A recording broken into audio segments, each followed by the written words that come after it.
Davis, let's get to your top 3 players that jump out at you from our NFL All-22 Team Canada defense. Yeah, number 1 is Javon Holland. There's no doubt about it. In Miami, you look at their offseason moves. They got Tua redone in a long-term deal, Tyreek on a long-term deal, Jalen Waddle. It's a known fact, Dave, that the next man up for that team in a long-term deal is Canada's own Javon Holland. If they don't get him done, next year his franchise tag on a single year will be $19 million.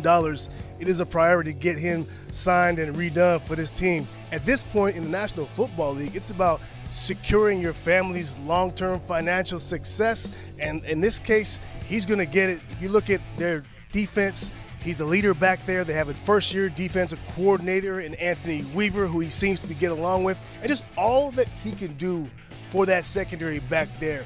He can cover in the slot and play as a nickel. He's great in the middle of the field, seems to be a leader back there, and we know what they do offensively. The questions they have are on their defense, and he's a special one, and they need to lock him up long term. Yeah, he certainly has a presence, as you mentioned, all over the field. You watch the Dolphins play, it seems like Javon Holland is always around the ball. Okay, who else you got for us? Yeah, another defensive back, Dave, and it's Ben Sanchez in Washington, and he's their number 1 corner. And if you look at number 1 corners in the NFL right now, we're talking about north of $10 million a season. He's also in the final year of his deal.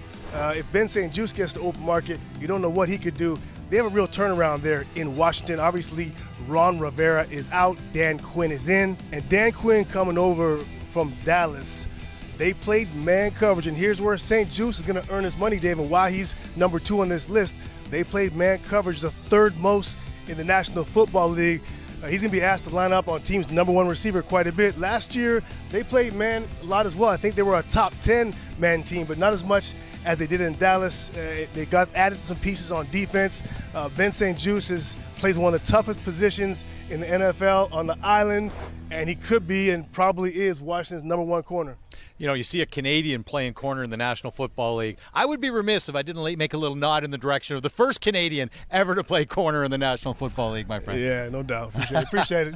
Okay, who's your number 3 for us? Yeah, number 3. Now, it might be Sidney Brown, but he's coming off an injury. He will be the Eagles' likely their starting safety on maybe the best defense or one of the best defenses in the NFL. But because of his injury status, I'm going to look at the Baltimore Ravens linebacker, and that's Tavius Robinson. Athletically, Dave, 6'6", 270 pounds.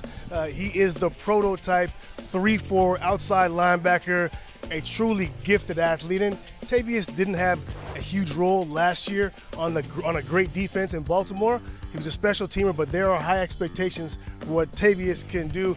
I don't know, have we seen a more gifted defensive player, Canadian ever, than Tavius Robinson? I spent some time with him this spring, and the thing that just jumps out at you is he is long in every direction. I mean, wingspan, height, everything, long strides, all of that. And that's you can see why he was able to transition from the University of Guelph into the SEC and ultimately becomes a mid-round pick and played meaningful snaps as a rookie, by the way, on the number 1 defense in the NFL. And Eric DeCosta, the GM of the Ravens, the first thing he said when he called him to draft him, he said, Tavius, can you get some sacks for me? We need you to get to the quarterback. I think they look at him, his wingspan, his get off, and think if he could become a pure pass rusher, that's a pretty special player. He did get 1 sack in his rookie season. It was Joe Burrow on a primetime game, and we'll look for a lot more from him and, the rest of the Canadians on our NFL All-22 Team Canada defense.